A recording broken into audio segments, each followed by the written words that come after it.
Jack Gladney is afraid of dying. Everyone who reads White Noise remembers this. The novel is famous for its meditations on mortality, its satirical take on American consumerism, the way the supermarket becomes a kind of church. But there's something else in the book that readers tend to treat as background, a detail that's actually the key to everything else. Jack Gladney invented Hitler studies.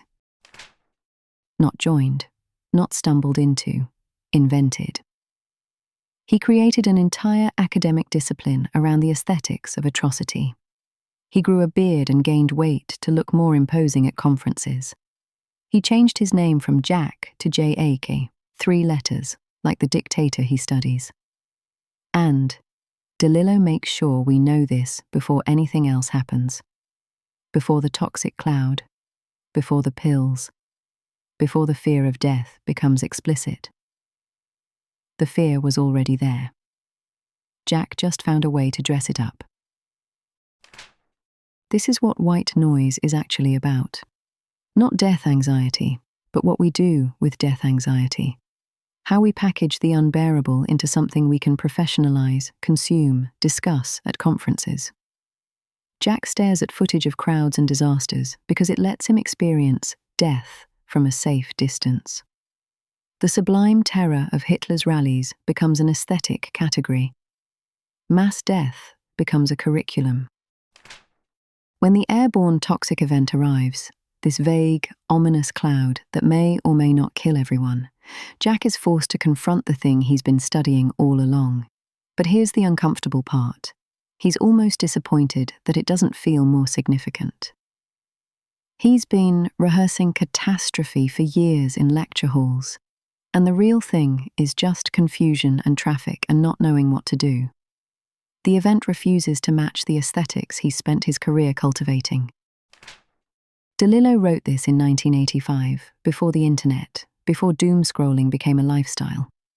But he understood something about the attention economy that we're only now fully living. The most famous scene in the novel isn't about death at all. It's about a barn. The most photographed barn in America. A tourist attraction that exists only because it's a tourist attraction. No one can see the barn itself anymore because there are too many photographs of it. That's what Jack has done to death. He's photographed it so many times, through Hitler, through his lectures, through his obsessive conversations with his wife about who will die first, that he can't see it anymore. The fear persists, but the thing he's afraid of has become an abstraction, a simulation of mortality rather than mortality itself. His wife, Babette, takes an experimental drug called DeLillo that's supposed to eliminate the fear of death. It doesn't work. Of course it doesn't work. Because the problem was never the fear, it was the distance. They've both spent so long talking about death that they've lost the ability to simply live with it. The conversation has replaced the reality.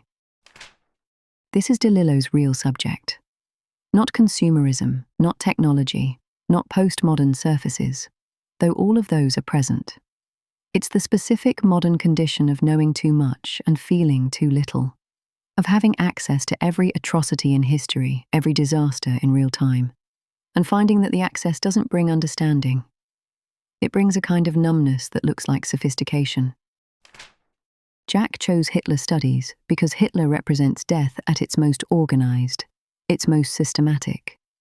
If he could master that, he might master his own fear. But expertise isn't understanding. You can know everything about how people die and still have no idea how to live with the knowledge that you will. The novel ends ambiguously. The supermarket has rearranged its aisles, a small apocalypse for creatures of habit. People wander, disoriented, unable to find what they came for. It's a joke, almost. After the toxic cloud, after the murder attempt, after all the conversations about death. What finally unsettles these characters is that the serial moved. But maybe that's exactly right. We can accommodate the idea of death. We can study it, discuss it, even worship it in our way. What we can't accommodate is the small daily evidence that the world is not arranged for our comfort. that the ground shifts, that we do not control the barn, or the photograph, or the story we tell about why we're standing here at all.